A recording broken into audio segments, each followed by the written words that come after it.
రాజ్యాంగ పదవిలో ఉంటూ ఒక వర్గాన్ని అవమానించేలా సీఎం రేవంత్ రెడ్డి మాట్లాడడం కరెక్ట్ కాదన్నారు బీజేపీ నేతలు. పబ్లిసిటీ కోసమే హిందూ దేవుళ్లను సీఎం రేవంత్ రెడ్డి హేళన చేస్తున్నారన్నారు. కాంగ్రెస్ సర్కార్ హిల్ట్ పాలసీని వెంటనే వెనక్కి తీసుకోవాలన్నారు బీజేపీ నేతలు. లేదంటే రాష్ట్ర వ్యాప్తంగా తమ ఆందోళన మరింత ఉధృతం చేస్తామని హెచ్చరించారు కమలం నేతలు.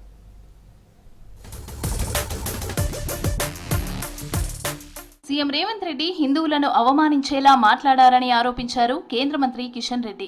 గతంలో కేసీఆర్ కూడా అలాగే మాట్లాడారని ఫైర్ అయ్యారు. హిందువులకు సీఎం రేవంత్ రెడ్డి క్షమాపణలు చెప్పాలని డిమాండ్ చేశారు. Congress party vote bank politics చేస్తోందని మండిపడ్డారు కిషన్ రెడ్డి. ముఖ్యమంత్రి గారు హిందూ దేవుళ్లను అవమానం చేసే విధంగా మాట్లాడారు. కాంగ్రెస్ పార్టీ హిందూ దేవుళ్లను అవమానం చేయడము ఒక కార్యాచరణ ప్రణాళికగా పెట్టుకున్నట్టు కనిపిస్తుంది. హిందువులకు సంబంధించినటువంటి దేవుళ్లను అవహేళన చేస్తూ తెలంగాణ ముఖ్యమంత్రి రేవంత్ రెడ్డి అహంకారపూరితంగా మాట్లాడినటువంటి మాటలను నేను తీవ్రంగా ఖండిస్తా ఉన్నాను. హెల్త్ పాలసీపై చర్చకు సవాల్ చేస్తే కాంగ్రెస్ ఎందుకు స్పందించడం లేదన్నారు బీజేపీ శాసనపక్ష నేత Eleti Maheshwar Reddy.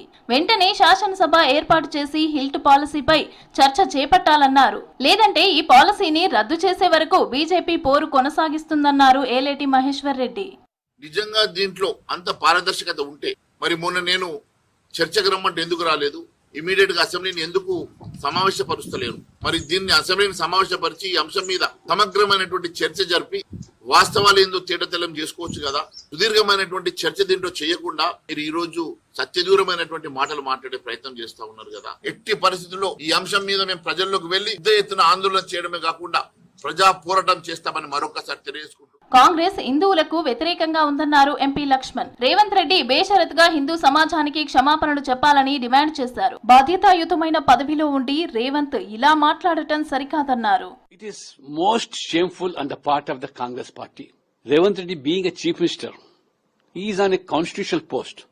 Such derogatory remarks against Hindu gods and goddesses stoop down to such a level, this Congress party, and you hurt the feelings of majority community by such remarks. The Bharatiya Janata Party demand a unconditional apology from Revanth Reddy and also from the High Command. Otherwise, the majority community in Telangana will definitely teach a fitting lesson to Congress Party and to the Chief Minister, Mr. Revanth Reddy. Publicity కోసమే Hindu దేవుళ్లను CM Revanth Reddy హేళన చేస్తున్నారన్నారు MP DK అరుణ. హిందూ సనాతన ధర్మం అంటే సర్వేజన సుఖినో భవంతు, సబ్కా సాత్, సబ్కా వికాస్, సబ్కా విశ్వాస్, సబ్కా ప్రయాస్ అనేవి బీజేపీ నినాదాలన్నారు.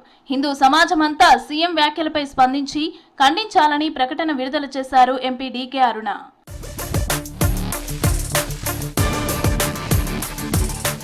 హిందూ దేవుళ్లపై సీఎం చేసిన అవమానకర వ్యాఖ్యలతో కాంగ్రెస్ పూర్తిగా హిందూ వ్యతిరేక పార్టీ అని నిరూపించుకుందని ప్రకటన చేసింది స్టేట్ బీజేపీ.